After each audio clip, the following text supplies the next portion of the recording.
Hello, my name is Sarah Ridley, and I will be giving a summary of What's Really Behind Gluten Sensitivity by Kelly Cervic. I have a personal interest in this topic because I've suffered from gastrointestinal issues my entire life. Most of my life, I have not known what has caused my symptoms.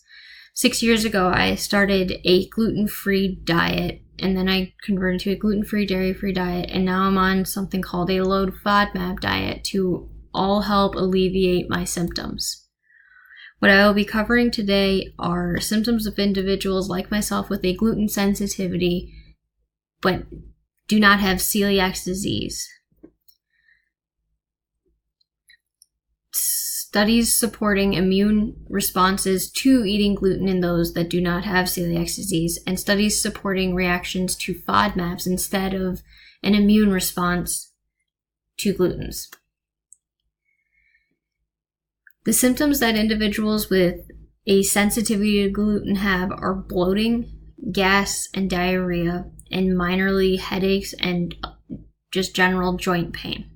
These are similar symptoms shared with individuals who have celiac disease, but celiac disease is an autoimmune disorder in which an individual has an immune response to proteins in wheat, barley, and rye that sets off inflammatory cells in your intestinal lining. There are many that believe individuals that have a gluten sensitivity are not just gluten sensitive, but they have a sensitivity or a reaction to something called FODMAPs. What FODMAPs are fermentable oligosaccharides, disaccharides, monosaccharides, and polyols. It is believed that when these are not fully digested in the gut, they sit there and ferment, causing bloating, gas, and diarrhea. An immunologist from Columbia University named Armin Eldini did not believe that there was such a thing as an immune response to that anyone could have an immune response to gluten that didn't have celiac disease.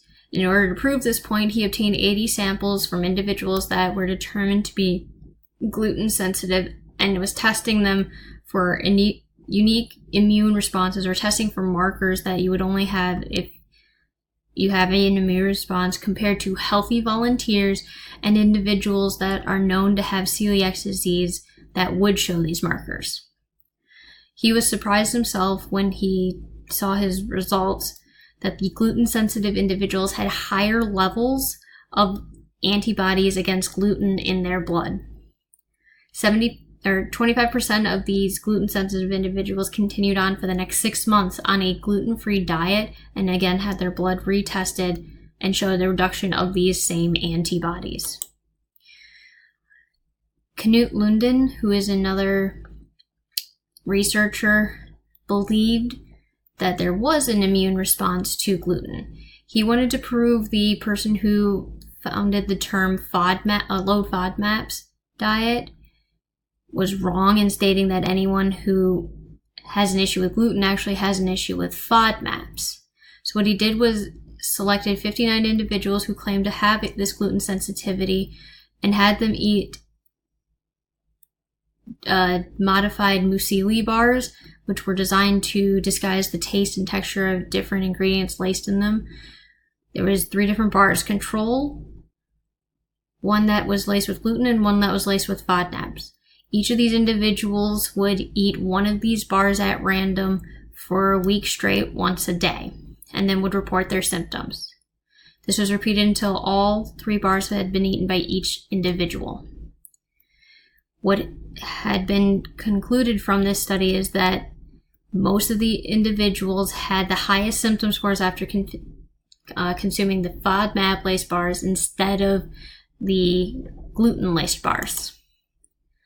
So to take away from this, symptoms for gluten sensitivity mostly are bloating, gas, and diarrhea. Studies of immune response have shown that there could potentially be a link to having immune responses to gluten, but there have been studies that have shown that FODMAP reaction is just as likely.